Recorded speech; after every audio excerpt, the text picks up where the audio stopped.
નમસ્કાર દર્શક મિત્રો, હું છું રમેશ દાન ગઢવી અને ગોલ્ડન ન્યૂઝમાં આપનું હાર્દિક સ્વાગત કરું છું. જોઈએ આજના સમાચાર વિગતવાર. અખર ન જાણા એકડો ને બોલી ન જાણા બઈ, કૃપા થઈ મુતે મતદારે જી મુજી જબાન ખુલી વઈ. આવું જ કંઈક કહી રહ્યા છે હનીફ જાકબ બાવા પડિયાર. અબડાસા વિધાનસભા પેટા ચૂંટણીના પ્રચાર પ્રસારના આખરી ચરણમાં અપક્ષ ઉમેદવાર હનીફ બાવા પડિયારે પોતાની ટીમ સાથે સુથરી, ઉખેડા, ખોંભડી, રતડિયા અને છેલ્લે વિથોણા ગામની સભાઓમાં ખૂબ જ સારા પ્રતિસાદ બાદ લોકોનો આભાર માનતા 10 તારીખે વિજયોત્સવ મનાવવાનું જ ખાલી બાકી છે. જીત તો તમે અગાઉથી જ આપી દીધી છે એવું કહેતા તાળીઓના ગડગડાટથી લોકોએ પણ તેમને બિરદાવ્યા હતા. તેમણે જણાવ્યું હતું કે મારી અપક્ષ ઉમેદવારીથી ત્રીજા પક્ષની સ્થાપના કરવાની પૂર્વ તૈયારી અને સમાજ સેવા કરવાની નેમ કાયમ રહેશે. હું જાતિવાદને માનતો નથી, જેના લીધે ભાજપ કોંગ્રેસની હવા ટાઈટ થઈ ગઈ છે, એટલે હવે અફવા ફેલાવીને મતદારોને ગુમરાહ કરવાનો માર્ગ તેમણે અપનાવ્યો છે. પરંતુ કચ્છી ભાષામાં તેમણે જવાબ આપતા જણાવ્યું હતું કે ન તોટ દોસે, ન ફૂટ દોસે, ન ખોટ દોસે, ઈ ગમે ઈ કરીએ, આમ હટેવારો નૈયા ને ઘટેવારો પણ નૈયા. 15 દિવસમાં ઉદ્બોધન કરવાનું શીખેલા હનીફ બાવાએ લોકોનો ઉત્સાહ વધારતા લડી લેવાના મૂડમાં સમર્થન આપી વિજયી બનાવવા જણાવ્યું હતું. તે જ રીતે લોકોએ પણ ખૂબ જ ભવ્યાથી ભવ્ય સ્વાગતથી તેમને પ્રેરક બળ પૂરો પાડી વિશ્વાસને મજબૂત બનાવતા કેટલીક વાતો કરી હતી, જે સાંભળીએ તેમના શબ્દોમાં અને આખરી મીટિંગ બાદની પ્રતિક્રિયા સાંભળીએ હનીફ બાવાના શબ્દોમાં. મારી સાથે ઉખેડાના ગ્રામજનો જોડાયા છે અને એમની સાથે હું વાત કરવા જઈ રહ્યો છું. તો સૌ પ્રથમ હું વાત કરીશ, એક વડીલ શ્રી છે મારી સાથે. તો આપનું શું નામ છે ને આપ ચૂંટણી બાબતમાં શું કહેવા માંગો છો? હા, ચૂંટણી બાબતમાં શું કહીએ કે જે આવે અહીંયા અમારે કણે અને હવે જે આવતા હોય એને વોટ માંગે જા કે અમને વોટ આપો, અમને આપો. હવે કેને આપો કેને ના આપો, તો હવે જો અમને સારું એમ થશે અનુકૂળ કે આ માણસને વોટ અમને આપવો છે અને આ માણસ જે અમારી પાસે હમણાં આવ્યા છે અમને અનુકૂળ બેઠા છે, એટલે અમને એમ થાય છે કે આ માણસને જ અમે વોટ આપીએ. મારું નામ છે મનોજ ગરવા, મત ઉખેડાનું છું, તાલુકો નખત્રાણા. હું એમ ઈચ્છું છું કે હમણાં બધા ઘણા લોકો આવ્યા. પહેલાં છબીલદાસ પટેલ હતા, એ કોંગ્રેસમાં હતા, એ પણ પૈસા લઈને પક્ષ કર્યા. હમણાં આપણા પદ્મસિંહ જાડેજા એ પણ કોંગ્રેસમાં જીતી ગયા હતા, હમણાં પણ એ પણ ભાજપમાં પલટો પૈસો કરી ગયા.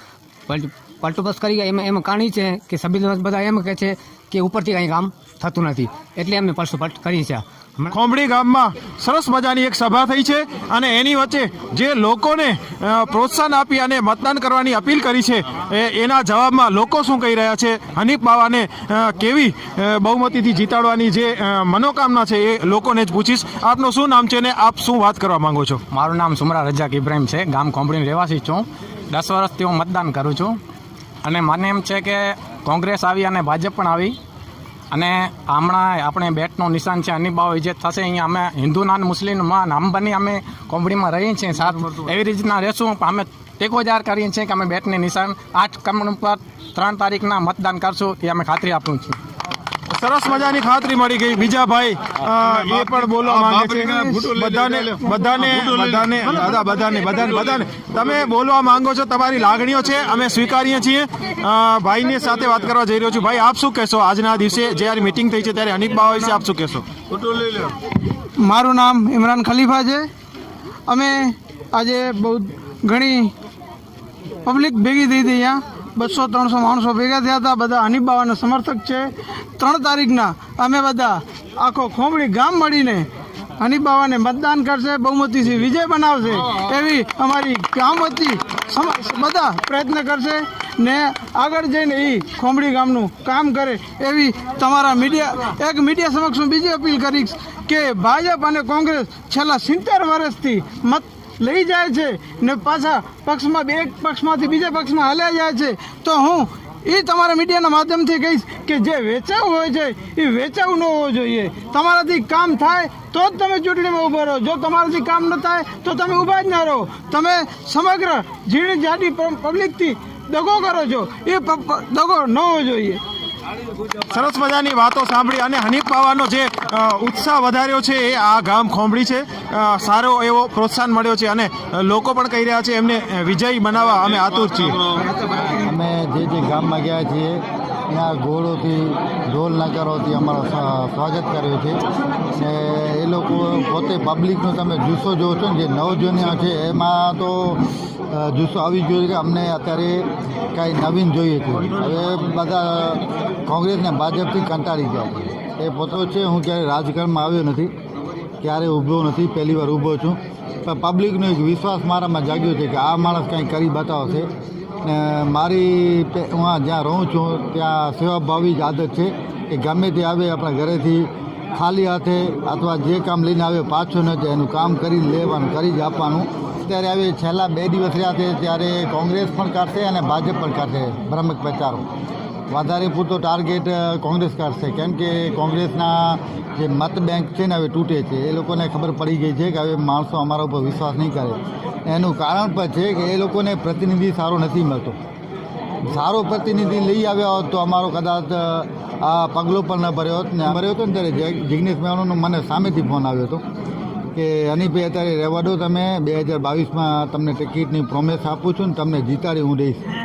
ત્યારે મેં એને કીધું જ હતું કે મને જીતાડવાની જરૂર નથી. 2022માં જિગ્નેશભાઈ તમને જીતવું હશે ને તો હું જીતાડી દઈશ. અત્યારે જીતાવા જ આવવું છે ને તો મને અત્યારે આવો. પણ એ લાસ્ટ ટાઈમમાં પત્તો કાઢ્યો છે, તો એમાં મને ફરક નથી પડવાનું. ને જિગ્નેશ મેવાણીભાઈને એક મેસેજ મોકલીશ કે જ્યાંથી જે જીત્યા છે ને ત્યાં 50,000 મુસ્લિમ મતો તમને મળ્યા છે.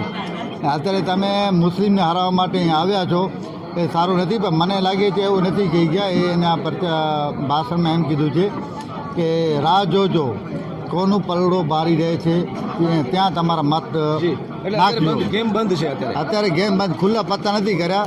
એટલે પલડો તો આપણું જ બારી છે, એટલે પબ્લિક સમજે છે ક્યાં મત નાખવાના છે. લાસ્ટ અમારી સભા વિછોણ રાખી છે ને કાલે રોડ શો રાખ્યો છે નખત્રાણા. અમારે કાર્યાલય જ્યાં ખુલ્યું છે ત્યાંથી કહીને આખા બજારમાં ફરશું. ઇન્સાનિયત અને ઘેરિયત હશે તો હનીફ બાવાને મત રહી અને 3 તારીખનો આપણો પોતનો મત દઈ અને વિજય બનાવશે. ચૂંટણી જોતા આવ્યા છીએ, પણ આ જે ચૂંટણી જોઈએ છીએ માહોલ એવો છે કે અત્યારે આ અપક્ષની તાકાત છે કે વોટ વધારે લઈ આવી શકે. જુવાનોમાં બહુ ઉત્સાહ છે, બહુ એનામાં તાકાત બતાવે છે કે અપક્ષને જીતાડવા એવી ચાહના છે. હનીફ રાજા વિથોણનો જ રહેવાસી છું અને સૌથી સારી બાબત કહું જો અમને મત આપવાનો અધિકાર મળ્યો છે એનામાં પહેલી વાર એવું બને છે કે હું એક મારા ભાઈ મુસ્લિમને મત આપીશ. તાલુકા પંચાયત હોય, જિલ્લા પંચાયત હોય, ચાહે MLA હોય, એવો એક પણ વાર મોકો નથી મળ્યો કે હું મારા ભાઈને વોટ આપું. ને મારું નામ હનીફ જ છે. હનીફ એટલે સિર્ફ નામ ઈ કાફી છે.